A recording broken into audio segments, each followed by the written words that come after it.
Hello, everybody. Hello, and happy St. Patrick's Day on this Thursday. It's a busy day for me. The Leafs are playing. It's St. Patty's Day. Recording this podcast. It's also New Year for me, as I was born in Iran, so I'm Persian, and it's New Year's for us today. So very busy day. So let's get to everything that's going on.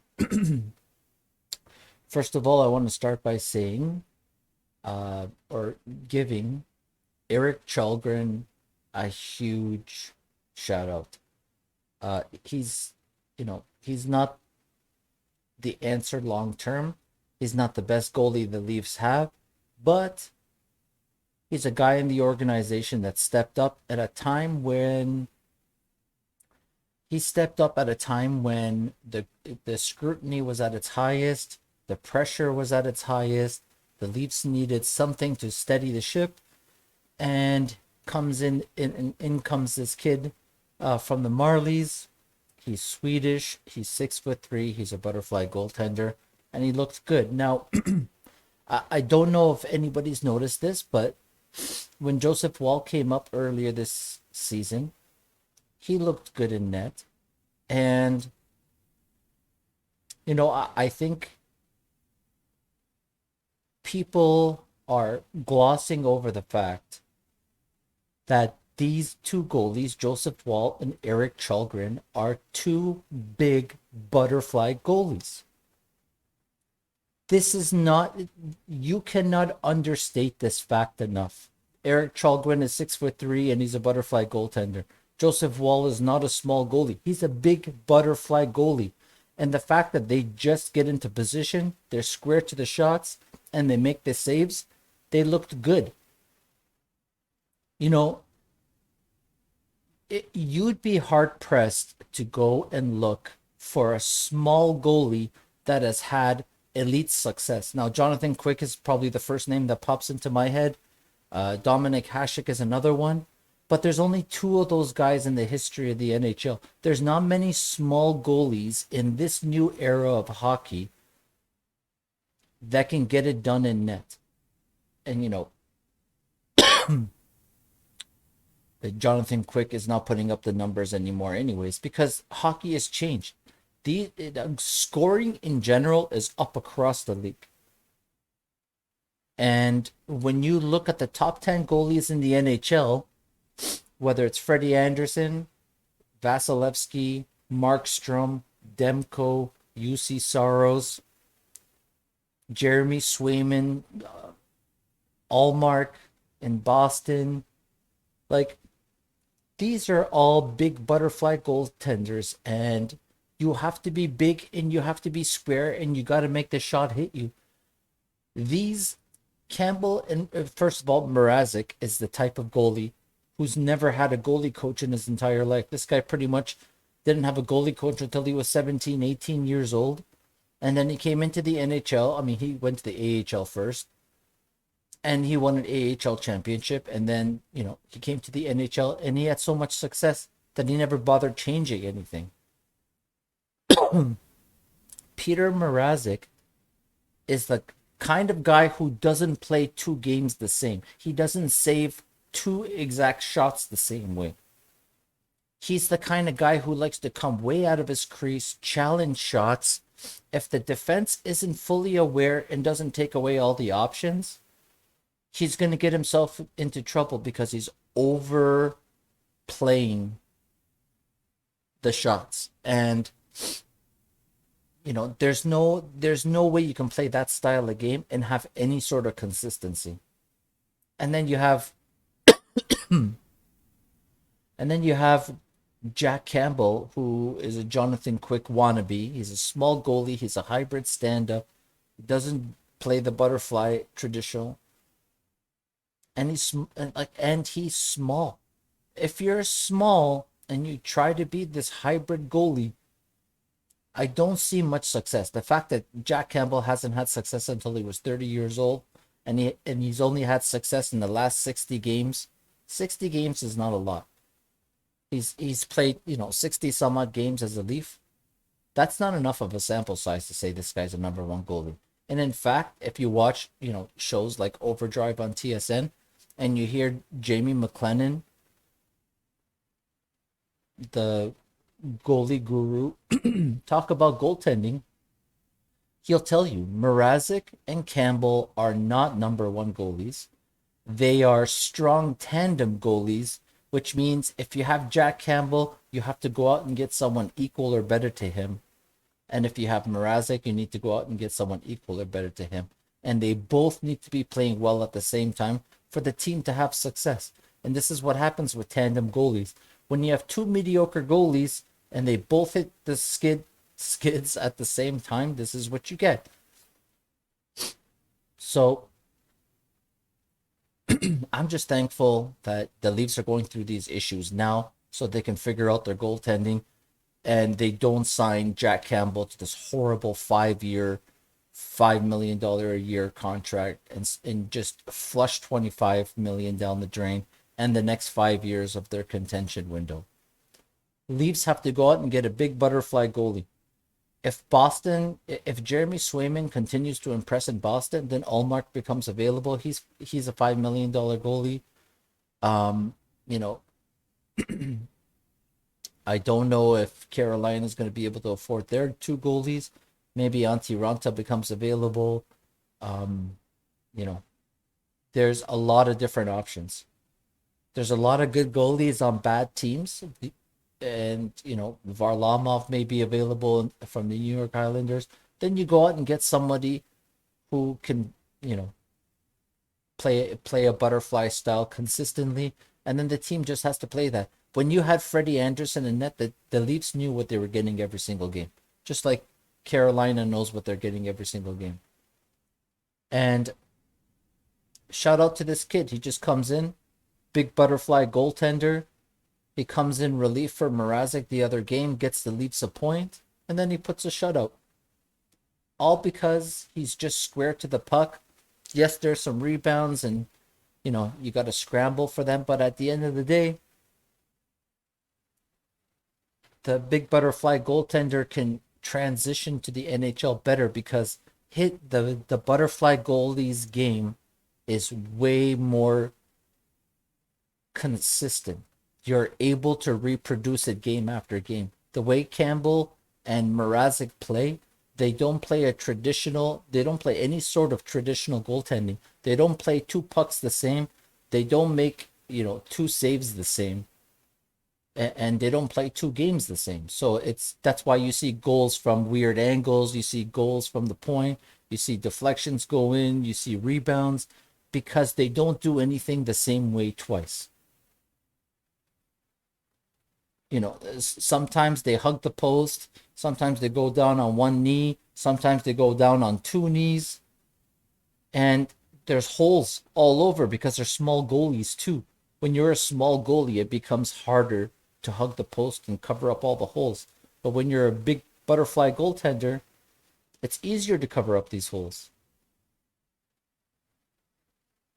So the goaltending is what it is. I'm glad that the Leafs are going through it now because I don't like Jack Campbell and I don't like Marazzic, and I don't want to see the only for sure thing we know is that Marazzic is going to be here next year because he's signed for 2 more years.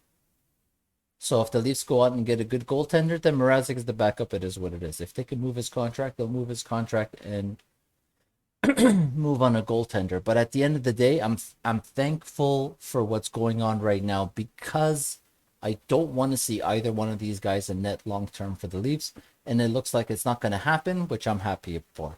I don't want Campbell in net for the next 5 years. I don't care if he signs for $2 million a year. I still don't want him in net. Sorry. I love big butterfly goaltenders. I don't like small hybrid Jonathan Quick wannabes. I'm not into it. Sorry. I'm over, the the lovey-dovey stage of this relationship is over. It's always like the first 6 months of a relationship when you first get a girlfriend, everything is lovey-dovey, nothing is bad, everything is great, and then things start bothering you, and that's where we at with Campbell right now. So, other than that, trade deadline's coming up, and Elliot Friedman put out his 32 thoughts, and I definitely want to go over it and talk about it because there's some very interesting things that he's saying, and it's things that I've been saying a long time too. So let's get right to it.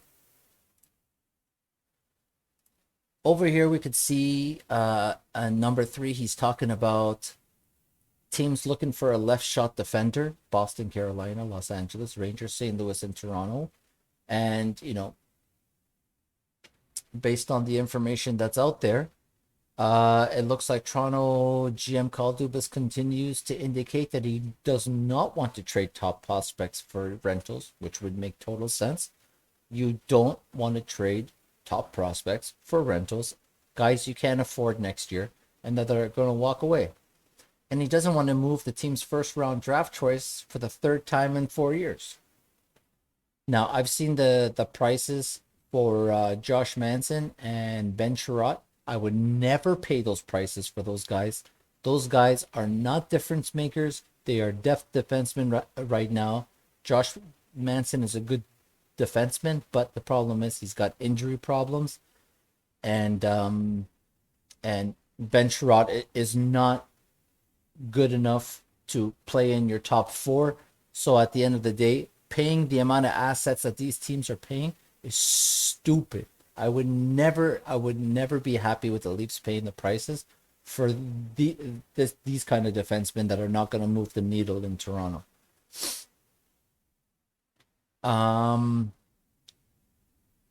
Elliot Friedman also says we'll see how the Sherratt deal adjusts the market. I believe Lindholm is the Maple Leafs' top target. Now, Hampus Lindholm, very good defenseman. He can hit. He's got a little bit of snarl to him. He can score. And it looks like the Leafs have also taken looks at Giordano in Seattle. Philadelphia's Justin Braun. And Dallas is John Klingberg. Now, John Klingberg and Hampus Lindholm are the 2 best names on that list. Travis Dermott and Justin Hall have been on the market for months, and I wouldn't be surprised if Dermott is given a fresh start. Absolutely. Get rid of Dermott and Hall. Dermott's been around for a long, long time. So he's been given nothing but opportunities. This guy is not going to develop in Toronto. Get rid of him. Now, number 5, which is pretty crazy. Friedman says, completely insane Toronto prediction: Zdeno Chara. The Maple Leafs like veterans with great attitudes: Wayne Simmons, Jason Spezza, Joe Thornton, Ron Hainsey. Obviously, Chara would want to do it because he has to choose to play here. The Maple Leafs wouldn't mind some bloom line meanness. He'd qualify. That's a pretty outrageous hot take. Zdeno Chara in Toronto. Wow. But based on everything that I've read about Zdeno Chara, even in free agency when he had a choice, he wants nothing to do with Canada. So, and I'm sure that has a lot to do with being away from his family, travel, COVID restrictions, and all that other stuff. Now, Friedman also says Toronto's looking at 4th line changes. They were committed to getting Simmons to 1,000 games, in which they have. And as longtime Jason Spezza fan, I'd love to see him get the 10 more points he needs to get to 1,000 points. But they've quietly been bolstering that trio. They've talked to Vancouver about Tyler Mott. As per Irfan Ghaffar, Tampa Bay's been on Mott too. Prospects Nick Abruzzese and Matthew Nyes are a possibility as the NCAA season finishes. Now, this is something I've talked about in my previous podcasts. When it comes to the Toronto so here's the thing. If Leaf fans complain about toughness, and Leaf fans complain about grit, and these are the things you want to see the Leafs become better at,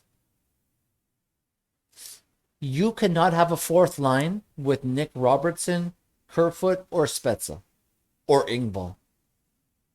You cannot have any one of those guys on the 4th line. The Leafs need to go out and build a 4th line where, it's Kyle Clifford maybe, it's Wayne Simmons maybe they go and get Tyler Mott, or you completely shift and you put Nick Robertson with Jason Spezza, and you go out and get a winger that is similar to those two guys who is more offensive. You cannot be in the middle.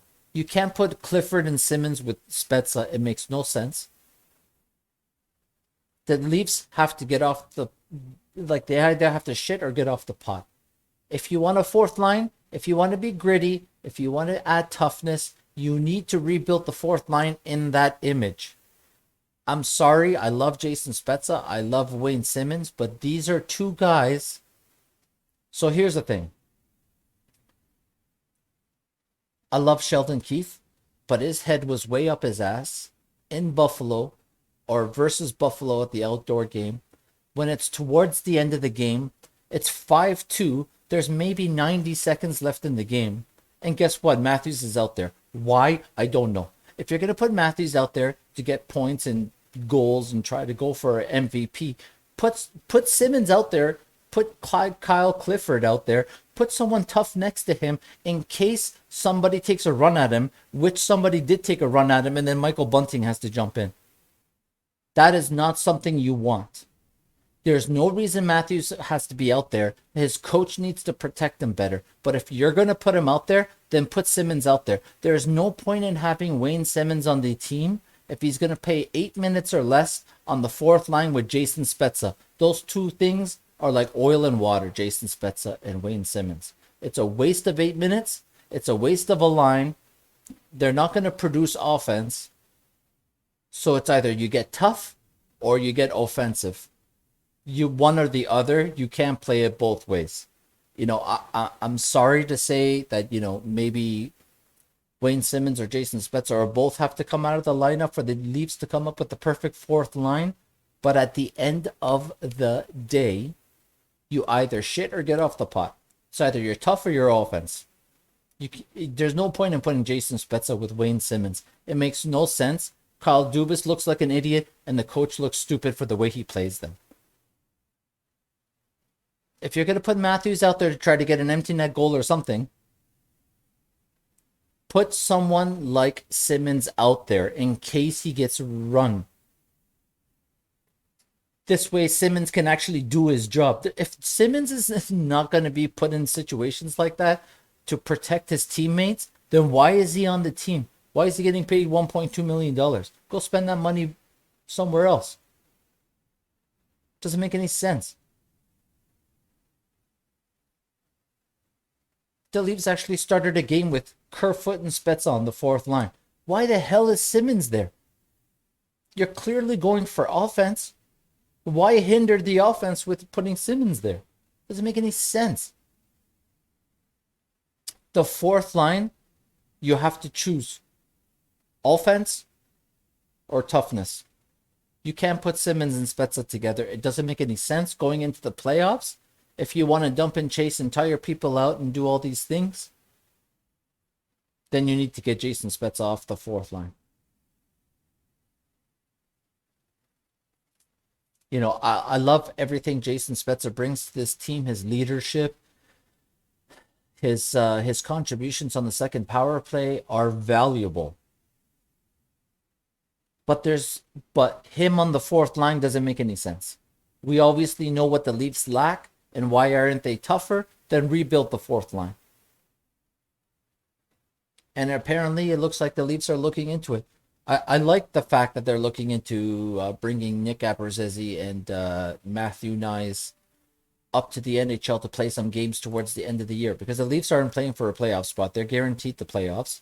They're going to play Tampa, Florida, or Carolina. Either way, it doesn't matter. There's no easy out there. So it doesn't matter if Boston catches us or Boston passes us. We're guaranteed the playoffs. Matthew Nyes can score. Maybe he becomes, you know, one of those kids where he develops some chemistry with Nick Robertson. And, you know, it's two guys who can skate in straight lines, and they put pucks on net, and they got wicked shots. And maybe you just need a center to kind of make that work. Maybe it's Spezza, maybe it's not. Maybe it's SDA or, you know, somebody else. So I like what they're showing there. And finally, on goaltending, Eric Chalgren, Swedish for savior, brought Toronto stability on Tuesday night against Dallas. That is true. Edmonton and Minnesota have looked at the goaltending market and decided against it, feeling the acquisition cost is too high for the potential solution. There are also teams that feel plugging in a goalie this late in the season is too risky.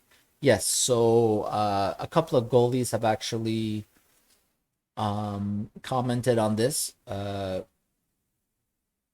NHL goalie Ryan Miller was actually asked this question, and he said, it's very tough to come in towards the end of a season and learn the way your team plays and get comfortable and get to the point where you can, get hot and go on a run in the playoffs. In Edmonton's case, GM Ken Holland felt it didn't make sense as the Oilers slipped towards the playoff cut line. You're not, he said, going to trade your best picks or prospects if not good enough to contend for the Stanley Cup. I wonder if Toronto feels the same way as Boston closed in, but the Maple Leafs are far from conceding. Even though some private models are less kind to their overall defensive play and then public ones, the win over Dallas tied them for fifth in the NHL with a 675 points percentage, and they believe that this is a true representation of who they are, and they also have so we all saw what the Leafs looked like when they got steady goaltending. They had the goalie played with confidence, and that confidence translated to the guys in front of him, and the Leafs looked great against Dallas. I'm not going to give Dallas the cop out line. Well, Dallas is not that good, so the Leafs just want to. No, sorry. This is the NHL. You can get shelled on any night, whether it's the Ottawa Senators, the Columbus Blue Jackets. It doesn't matter. You can get shelled on any given night. Look what the Phoenix Coyotes are doing in the NHL to good teams. They are smoking good teams. Why? Because on any given night, these are NHL players. They can score. So it says here, Friedman says they also have a potential option Edmonton didn't have, which is Marc-Andre Fleury. If the Maple Leafs go down that road, it'll come down to whether or not Fleury thinks they can win there. And a number of you tweeted at me at the possibility of John Gibson. He says, I don't think so. So I love John Gibson. If you're going to give up serious assets to go out and get a goalie, go get John Gibson. If not, Marc-Andre Fleury is a rental, and I don't think he's going to sign here long term. So it's one of those things where it all depends on the cost. But clearly, the two guys that are in net for the Leafs right now, Campbell and Marazzic, are not going to get it done. Nobody has any confidence in any of these guys getting hot and making a run in the playoffs. Considering we're going to be playing a good team in the first round, you might as well go get a good goaltender. It also says here, Dubis has one piece of information the rest of us don't. True intel on Jack Campbell's health. A rib injury is not a small thing. If you've suffered one, you can barely sit in an office chair, which is true. Never mind trying to do the splits on a Nikita Kucherov breakaway. Word is everyone's operating under the belief that Campbell will be healthy and make a healthy return. Yes, that's true. His injury is not serious, but the Leafs are not going to rush him, just like they're not going to rush Jake Muzzin. So you need guys to play net. Now, whether Chalgren stays up permanently in platoons with Marazzic, or the Leafs maybe move Marazzic and add another goalie. At the end of the day, it's the Leafs need an option. They need something to steady them long term, because there's only 20 games left or something like that. So it's time to get in a groove. It's time to get comfortable, and it's time to get ready for the playoffs. The Leafs need to capitalize on this season. They have really good players. The third line of Kemp, Mikheyev, and Kasha looks really good. Two out of the three need a contract for next season. Kasha and Mikheyev do not have contracts for next season. So it's one of those things where you better, do what you got to do, have some success this year in the playoffs, because you might not be able to afford both, based on the way Darren Dreger talks about every free agent who scores one goal as a Maple Leaf. Oh, he scored a goal. This guy's worth $5 million. Ilya Mikheyev is, not that guy. He's been really good for the Leafs this season, but let's be honest. It's everybody in Toronto is overvalued and overpaid. It's mainly because of guys like Darren Dreger, who just love to put big, huge price tags on anybody who's a Toronto Maple Leaf. Morgan Riley signed for $7.5 million. Shove that in your pipe and smoke it. Oh, Darnell Nurse signed for 9, and the other guys are getting 9.5. Morgan Riley's going to be expensive. 7.5. That's the price. It makes sense, and they signed him to it. So, all this nonsense over Kasha and Mikheyev getting paid big time money. How many goals do these guys have this season? 10? I understand they kill penalties and they're energy guys and they're great players, and I love them, and I love them on the Leafs. But come on, let's be honest. These are $2 million, $3 million guys at max, long-term deals. These guys, just like the same thing. Oh, Campbell's a 5x5, and he's, his cap hit is going to start with a 5. I would bet big money if Campbell got anything in, even close to $4 million with the way he's playing. Just ridiculous, ridiculous. The media in this town, everybody's overpaid, just because they have the platform to yell stupid nonsense, and it's not like the fans hold them accountable. If the fans should be holding these guys accountable, start unfollowing and start blocking these idiots when they say, "Oh, Mikheyev is going to get $4 or $5 million, and Campbell's going to get $5 or $6 million." Sure, they could go sign those contracts somewhere else. Just like Hyman got $5.5 million in Edmonton, and it's a horrible contract. What happened to Hyman? Same thing, right? Oh, Hyman is irreplaceable. Hyman is a great player. Hyman is Michael Bunting. You know what Darren Dreger doesn't know? Hockey. Darren Dreger didn't realize that Michael Bunting at $950,000 for this season and next is going to outproduce Zach Hyman and win a Calder. That's what Darren Dreger didn't see, didn't look into, didn't research. He's just talking out of his ass. Don't believe this nonsense. So, I mean, this weekend's going to be super interesting. I, if this Chalgren kid plays tonight and he beats Carolina, I think it's going to change the Leafs' plans in net, which I don't think it should. I think the Leafs still need to trade one of Campbell or Marazzic and go out and get a steady piece. Preferably Marazzic. I mean, 2 more years at 3.8 is a horrible contract. Get out of that.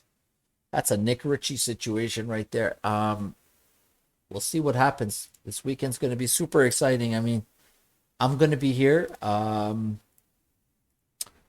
Watch my feed. I'm going to try to do a live feed that day so we can start talking, so we can discuss the trades live, talk about rumors live. And so join me on YouTube. Watch out for that. We're going to start in the morning. I believe TSN starts in the morning, so it'll be fun. It'll be an interesting day. Based on what Elliot Friedman is saying, they're looking at the fourth line. They're looking at defense. They're looking at lefties. They're looking at righties. They're looking to add some toughness, and they're looking at goalies. So there's lots of rumors. It'll be interesting to see what happens. All right, everybody, enjoy your St. Patty's Day. Have a few beers for me. Cheers. See you guys next week.